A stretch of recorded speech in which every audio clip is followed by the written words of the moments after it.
Baik, Assalamualaikum warahmatullahi wabarakatuh. Selamat pagi, salam sejahtera. Gimana kabarnya, mahasiswa? Sehat ya? Baik. Pada pertemuan kali ini kita akan membahas berkaitan dengan teori kesalahan, kesengajaan, kealpaan dan kemampuan bertanggung jawab dalam hukum pidana. Sebagaimana melanjutkan materi yang sebelumnya terkait dengan beberapa teori yang sudah kita pahami, dalam pertemuan ini merupakan kelanjutan dari materi yang sebelumnya, yaitu berkaitan dengan kesalahan, kesengajaan, kealpaan dan kemampuan bertanggung jawab dalam hukum pidana, yang mana nanti akan kita bahas. Selain dari teori, kita akan mengkaji berbagai contoh dalam aplikasi dalam tata di masyarakat berkaitan dengan apa yang dimaksud kesalahan, kesengajaan, kealpaan dan kemampuan bertanggung jawab dalam hukum pidana. Poin pertama yang perlu kita pahami berkaitan dengan teori kesalahan, yang mana dijelaskan adanya konsep nulla poena sine culpa, yakni azas tiada pidana tanpa kesalahan. Azas ini merupakan azas fundamental dalam hukum pidana. Artinya, seseorang yang diakui sebagai subjek hukum harus mempunyai kesalahan terlebih dahulu agar bisa dipidana. Nah, teori ini digagas oleh Simon, yang mana menyatakan bahwa kesalahan adalah keadaan psikis pelaku dan hubungannya dengan perbuatan yang dilakukan sedemikian rupa sehingga berdasarkan keadaan psikis tersebut pelaku dapat dicela atas perbuatannya. Dalam teori ini nampak jelas ya, seseorang tidak dapat diberikan sanksi pidana atau dipidana sebelum terbukti adanya unsur kesalahan yang terpenuhi. Artinya perbuatan tersebut harus dinyatakan terlebih dahulu masuk dalam kategori perbuatan pidana dan dinyatakan bersalah. Selanjutnya teori kesengajaan atau kita kenal dengan dolus, diartikan sebagai suatu kehendak dan menginsafi. Artinya seseorang yang melakukan suatu perbuatan dengan sengaja harus menghendaki serta menginsafi tindakan tersebut dan atau akibat dari perbuatan tersebut. Dapat dikatakan kesengajaan berarti kehendak atau keinginan untuk melaksanakan suatu tindakan yang didorong oleh hasrat dari seseorang tersebut. Artinya kehendak ya, di sini kehendak atau keinginannya terwujud. Jadi ada persesuaian antara kehendak sehingga ditunaikan dengan kesengajaan untuk melakukan perbuatan tersebut. Salah satu contoh kasus yang terjadi ini pernah ada peristiwa hukum khususnya di Kota Bandar Lampung, dan ini sudah memperoleh putusan hukum dalam putusan nomor 1316/P/2020 Pengadilan Negeri Tanjung Karang. Salah satu contoh kasusnya yaitu terjadi penusukan oleh seseorang kepada salah satu ulama besar yang kita kenal sebagai Syekh Ali Jaber, di mana saat beliau sedang menjalankan dakwah atau sedang duduk di kursi penceramah dalam pengajian dan tahfiz Quran di Kota Bandar Lampung, ini ada seseorang yang dengan sengaja untuk melakukan perbuatan pidana, yaitu melakukan penusukan. Nah, karena tusukan pisau tersebut ini mengakibatkan korban atau Syekh Ali Jaber ini luka berdasarkan surat visum nomor 440-361-09-2020, dinyatakan bahwa korban mengalami luka terbuka pada lengan tangan kanan. Nah, akibat dari perbuatan tersebut, korban mengalami luka dan persesuaian antara perbuatan dari si pelaku ini terdapat adanya unsur kesengajaan yang terlihat bila seseorang tadi menghendaki kematian atau lukanya korban. Jadi si pelaku memang ada niat khusus dan ditunaikan atau dikehendaki adanya unsur kesengajaan. Nah, dari kasus ini sudah nampak ya adanya motif ataupun perbuatan pelaku untuk menunaikan dari kehendak niatnya sehingganya terwujud unsur kesengajaan. Sampai di sini ada yang mau ditanyakan? Silakan. Ya. Terkait dengan teori kesalahan dan kesengajaan, ada yang mau ditanyakan? Ya, silakan. Sebutkan nama dan NPM-nya. Baik, bismillahirrahmanirrahim. Sebenarnya assalamualaikum warahmatullahi wabarakatuh.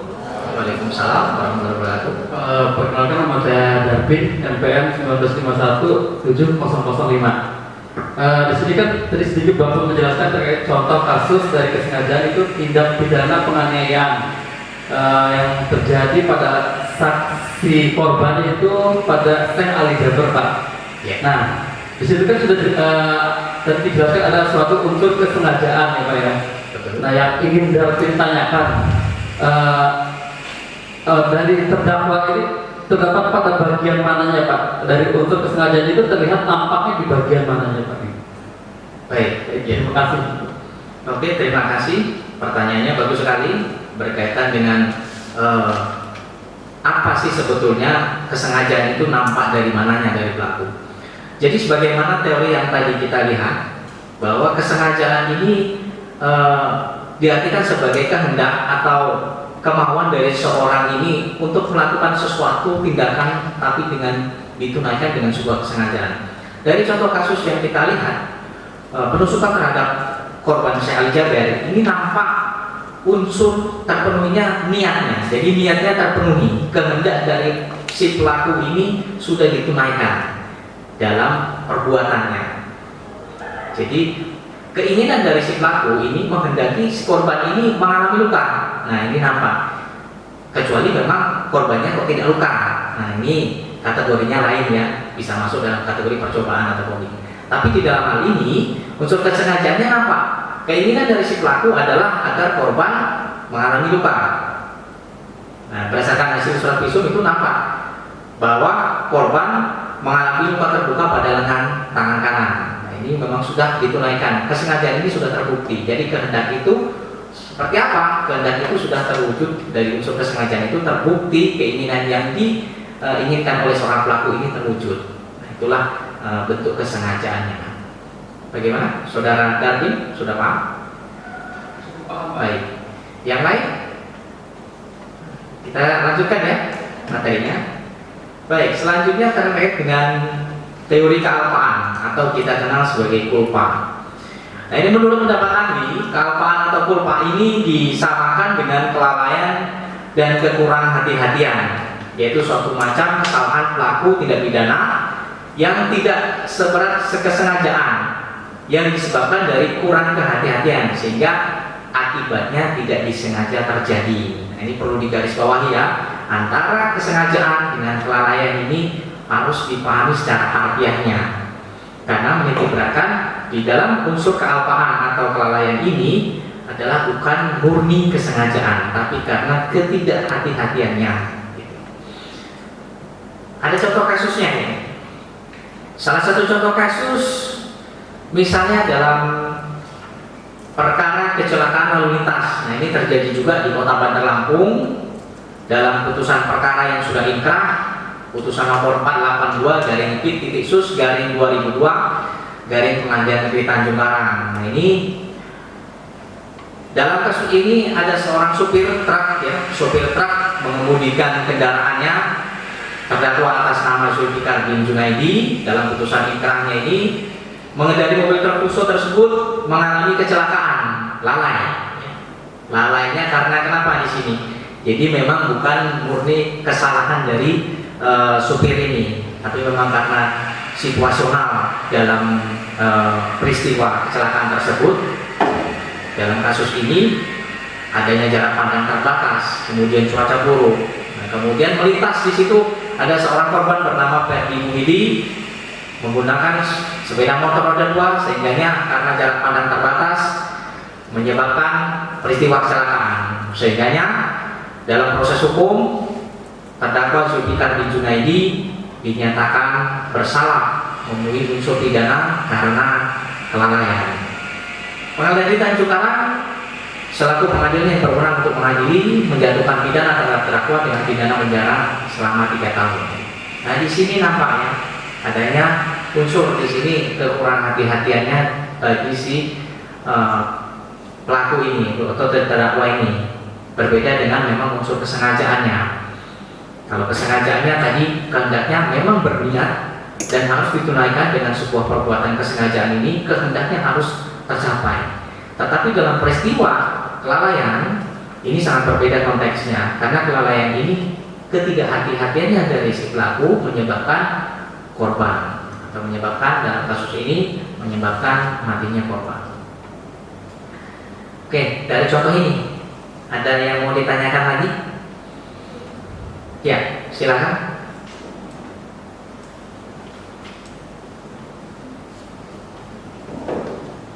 Assalamualaikum warahmatullahi wabarakatuh. Waalaikumsalam warahmatullahi wabarakatuh. Saya Rasa Regina Ahmad, NPM 2051713. Izin bertanya, berarti kan kasus ini masuk ranahnya kelalaian atau kesengajaan ya Pak ya? Ya. Jadi tabrakan ini kan sama-sama ya Pak ya, kelalaian dan sengaja. Lalu pertanyaan saya, lalu apa perbedaannya lalai dengan kesengajaan? Terima kasih. Baik. Ya. Saudari Resa, berkaitan dengan unsur tadi, ini pembedanya apa sih Pak antara kesengajaan dengan kelalaian? Nampak jelas ya dalam unsur hukum pidana ini. Tadi dalam teori dijelaskan bahwa kesengajaan itu kehendaknya harus tercapai dengan perbuatan sehingganya unsur kesengajaannya terpenuhi. Perbedaan dengan kelalaian dalam kasus ini bukan semata-mata si sopir truk ini selaku terdakwa dalam perkara tersebut itu menghendaki agar si korban ini meninggal atau matinya korban. Hanya karena memang dalam situasional keadaan terjadinya peristiwa kecelakaan ini, si sopir truk karena lalainya menyebabkan matinya korban, bukan atas kehendaknya. Jadi si sopir ini tidak menghendaki sebetulnya dalam korban ini, Ferdi Muhyidi ini menderita atau matinya korban. Jadi bukan kehendak dari sopir. Tapi karena kurangkan hati-hatinya dari si pelaku atau terdakwa dalam perkara ini, Zulfikar bin Junaidi, inilah yang menyebabkan matinya korban. Jadi bukan keinginan dari si pelaku. Jadi ditekankan kepada keinginannya, kehendak. Kalau dalam kesengajaan, kehendak tadi harus ditunaikan sehingga terwujud kesengajaannya. Sementara di dalam kasus kecelakaan lalu lintas ini, akibat kelalaiannya bukan murni kehendak dari si pelaku atau terdakwa. Jadi jelas ya perbedaannya ada di sana antara keinginan ataupun dengan tidak kehati-hatiannya dari pelaku ataupun terdakwa. Bagaimana, Saudara Resa? Cukup? Oke. Untuk materi ini kita memang harus paham dan pelan-pelan. Jadi apabila nanti yang memang kurang paham, segera bertanya. Nah, selanjutnya kita akan lanjut kajian teoritis mengenai kemampuan bertanggung jawab. Di dalam kemampuan bertanggung jawab ini ada pendapat ahli ya.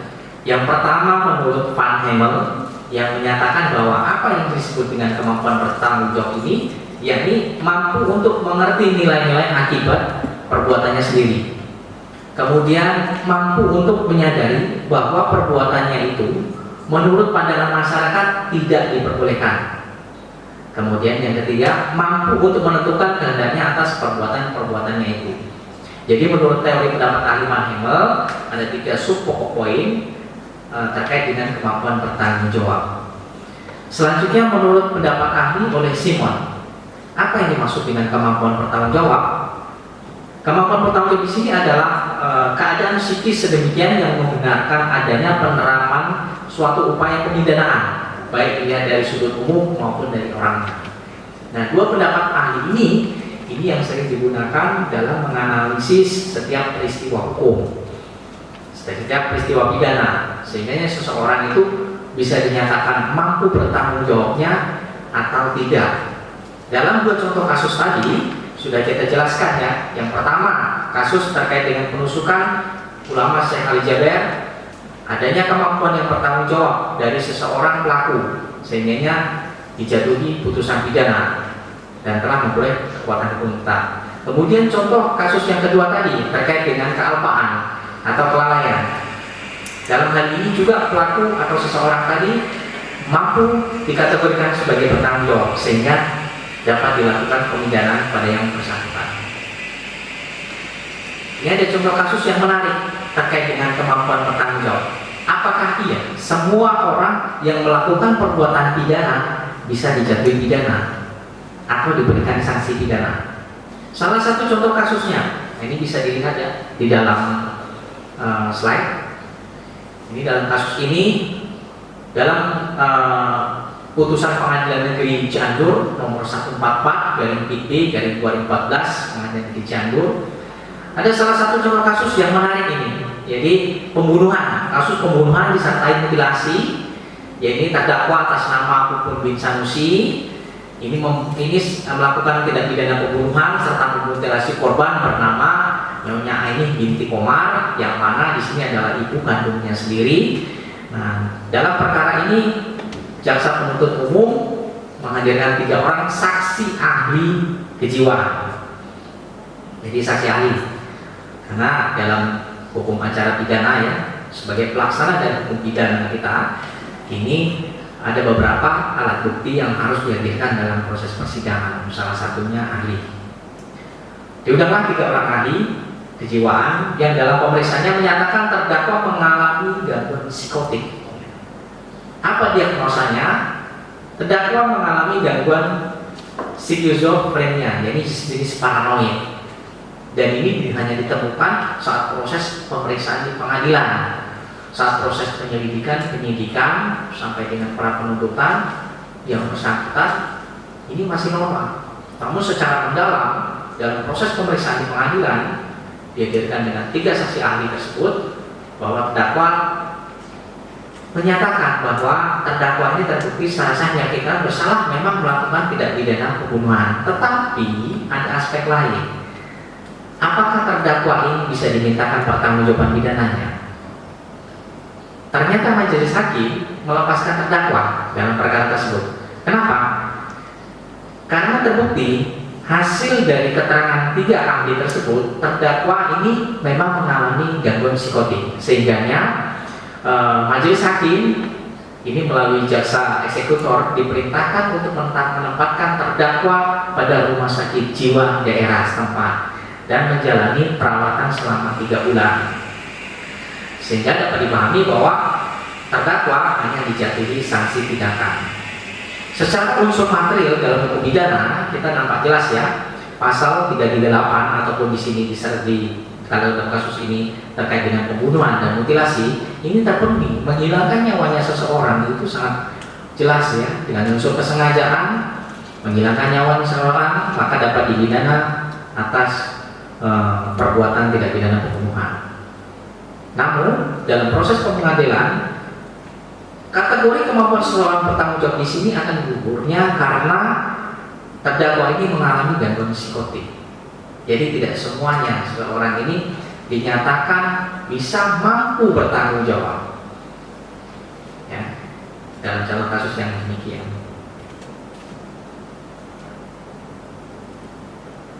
Pertanggungjawaban pidana itu sendiri dalam istilah hukum itu dikenal dengan criminal responsibility, yang artinya pertanggungjawaban pidana itu menentukan keadaan pelaku perbuatan pidana terhadap atau dapat tidaknya seseorang pelaku dijatuhi pidana terhadap perbuatan pidana yang telah dilakukan. Oleh karena itu dapat diketahui bahwa seseorang dijatuhi pidana apabila memenuhi syarat-syarat dan pertanggungjawaban pidana. Sebelum kita lanjutkan slide berikutnya, ada yang ditanyakan? Ya, silakan. Assalamualaikum warahmatullahi wabarakatuh. Waalaikumsalam. Perkenalkan, nama saya Laila Puspita Sari dengan NPM 205170002. Izin ya Pak, jika melihat dari contoh kasus tersebut, di situ kan pelakunya mengidap penyakit gangguan psikotik ya Pak. Tapi jika pelakunya itu sudah benar-benar dinyatakan ODGJ, Lalu bagaimana dengan proses hukumnya Pak? Apakah sama dengan seseorang yang mengidap penyakit kejiwaan tersebut atau memang ada ketentuan lain? Terima kasih Pak. Baik, terima kasih Saudari Laila. Berkaitan dengan contoh kasus tadi dalam putusan pengadilan Cianjur, nah ini berbeda konteks ya. Misalnya yang ditanyakan saudari tadi, ada ODGJ di jalanan, terus kemudian ngamuk ya, membabi buta, kemudian menggunakan senjata tajam atau benda tumpulannya sehingga menyebabkan korban. Nah, dalam kasus ini tentunya berbeda. Kalau dalam kasus yang tadi saya tampilkan, itu saat mulai dari proses penyidikan sampai dengan pra penuntutan itu belum diketemukan. Nah ini yang bersangkutan ini masih kondisi sehat. Hanya dalam proses pembuktian di pengadilan dengan menghadirkan 3 saksi, digali, kemudian diperiksa secara mendalam, ternyata ada gangguan psikotik. Nah kalau ODGJ yang kita lihat misalnya di jalanan seperti yang kita lihat langsung ngamuk kemudian menyebabkan adanya matinya korban, ini nampak jelas. Jadi kemampuan bertanggung jawab itu nanti akan masuk pada poin dalam aspek seseorang ini cakap atau tidak. Karena sudah kelihatan nampak dari luar ini orangnya memang sudah gila. Tentunya tidak bisa untuk melakukan pertanggung jawab pidana. Itu. Jadi berbeda konteksnya. Maka untuk ODGJ ini tidak bisa langsung diproses baik penyidikan ataupun pra penuntutan. Ataupun bahkan sampai masuk proses pengadilan. Tentunya hanya sampai proses di tingkat penyelidikan dinyatakan yang bersangkutan memang gila terlihat dari proses awal dan pemeriksaan pendahuluan. Gimana? Sudah paham? Baik. Nah ini ya berkaitan dengan korelasi tadi, kemampuan bertanggung jawab itu menurut pendapat ahli Mulyatno, seseorang itu dinyatakan bisa bertanggung jawab itu apabila yang pertama melakukan perbuatan pidana. Jadi perbuatannya itu harus terpenuhi dulu, dinyatakan dulu memang perbuatan pidana. Kemudian yang kedua mampu bertanggung jawab. Ya, jadi orang ini mampu bertanggung jawab ini tidak gila seperti nampak dari luar, kemudian cakap. Ya, ini baru bisa dinyatakan untuk mampu bertanggung jawab. Kemudian adanya bentuk kesalahan. Jadi memang dibuktikan kesalahan tadi ada 2, ada dolus dan kulpa, ada kesengajaan maupun kelalaian. Kemudian yang terakhir tidak ada alasan pembenar ataupun pemaaf sebagai penghapus pertanggungjawaban pidana. Jadi yang dimaksud dengan pertanggungjawaban pidana ini merupakan keadaan seorang pelaku perbuatan pidana yang dapat atau tidaknya seorang pelaku dijatuhi pidana karena perbuatan pidana yang telah dilakukan orang tersebut. Kemudian agar pelaku tersebut dapat dijatuhi pidana, maka harus dipersyaratkan terpenuhinya unsur kesalahan. Ya. Unsur kesalahan harus terpenuhi sesuai dengan peraturan perundang-undangan pidana. Selain itu juga dari sudut hukum kemampuan bertanggung jawab secara pidana, apakah pelaku tersebut mampu kategori sebagai orang yang bertanggung jawab ataupun tidak. Sampai di sini ada lagi yang mau ditanyakan? Ya.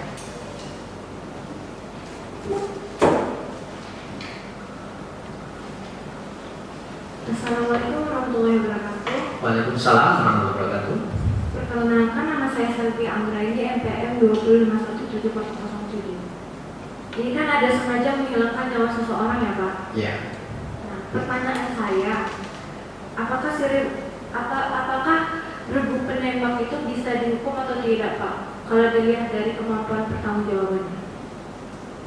Baik. Terima kasih Pak. Silakan duduk. Ini pertanyaan yang cukup menarik ya, berkaitan dengan kemampuan bertanggung jawab. Jadi terkait dengan eksekutor ya, eksekutor itu salah satu memang tim yang diperintahkan oleh negara untuk mengeksekusi pemidanaan kepada seseorang apabila jatuhi hukuman mati.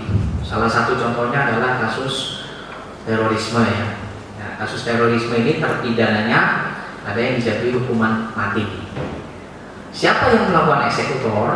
Yang melakukan eksekutor adalah jaksa. Jaksa selaku eksekutor akan memerintahkan tim regu tembak. Regu tembak ini diambil dari kesatuan polisi khusus, biasanya dari Brimob. Ya. Jadi satu titik yang diperintahkan oleh jaksa eksekutor untuk menembak satu jantungnya misalnya. Jadi ada 5 regu tembak. Ini senapan laras panjang biasanya. dan ini yang menggunakan kaliber khusus untuk mengeksekusi mati. Satu titik adalah jantung. Kenapa? Agar terpidana ini memang tidak mengalami kesakitan yang berlebihan dan cepat terlaksana untuk proses eksekusinya. Nah, di sini regu tembak secara unsur pidana kan terpenuhi ya. Barang siapa menghilangkan atau merampas nyawa seseorang diancam dengan hukuman pidana pembunuhan. Regu tembak tadi ada 5 orang anggota BRIMOB misalnya melakukan penembakan terhadap terpidana terorisme.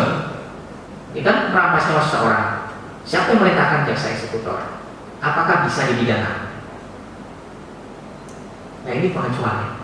Dalam syarat-syarat kemampuan bertanggung jawab menurut pendapat ahli mulai di poin keempat ini nampak jelas tidak ada alasan pembenar atau alasan pemaaf yang menghapuskan pertanggungjawaban pidana. Khusus kategori eksekutor terpidana mati, di dalamnya ada ketentuan tentang alasan pemaaf dan pembenar. Apa itu Pak alasan pemaaf dan pembenar? Alasan pemaaf dan pembenar ini salah satunya adalah melaksanakan perintah jabatan. Jadi sebagai mandat dari perintah undang-undang dan melaksanakan perintah putusan pengadilan agar terpidana untuk dieksekusi mati, maka yang bersangkutan atau tim regu tembak tadi tidak dapat dijatuhi pidana. Ya. Itu ada ketentuannya di dalam pasal KUHP, baik KUHP kita yang lama ataupun yang akan diberlakukan nanti. Ada ketentuannya terkaitan dengan alasan pemaaf dan pembenar dalam kemampuan bertanggung jawab secara pidana. Oke, cukup paham? Baik, saya rasa pertemuan singkat ini cukup ya. Harapan saya nanti pada pertemuan berikutnya kita lebih memahami dan mengkaji teori-teori baik secara teoritis maupun secara kasuistis yang nanti akan kita paparkan bagi para mahasiswa. Pesan-pesan dari saya selaku dosen pengampu dalam memahami dan menjadikan konstruksi hukum pidana kita harus berdasarkan peraturan perundang-undangan. Apabila seseorang memang terbukti bersalah melakukan perbuatan pidana, itu baru dinyatakan orang itu terbukti melakukan perbuatan melanggar hukum. Namun sepanjang belum adanya ketentuan hukum yang menyatakan seseorang itu bersalah dan mengikat ketentuan hukum itu berdasarkan putusan pengadilan yang sudah berkekuatan hukum inkrah, itu kita tidak boleh ya menjustifikasi seseorang itu ini salah, ini benar. Seseorang yang dihadapkan hukum itu tetap menjunjung tinggi azas equality before the law. Seseorang yang dihadapkan hukum belum tentu dinyatakan salah sebelum adanya kekuatan hukum mengikat. Nah, ini sebagai pesan-pesan dalam mata kuliah hukum pidana ini yang bisa diaktualisasikan bagi para mahasiswa apabila nanti kalian menerapkan aplikasi ilmu teori hukum pidana ini di masyarakat. Terdapat temuan apabila seseorang terbukti melakukan pelanggaran hukum, ini tidak bisa langsung dijustifikasi bersalah sebelum adanya putusan yang memperoleh kekuatan hukum tetap. Kita tetap sama persamaan di mata hukum sekalipun seseorang itu sudah ditetapkan sebagai tersangka ya. Saya rasa cukup demikian pertemuan kali ini. Kita akan lanjutkan nanti pertemuan berikutnya dan tetap untuk membaca literatur-literatur yang berkaitan dengan referensi hukum pidana. Saya akhiri. Assalamualaikum warahmatullahi wabarakatuh.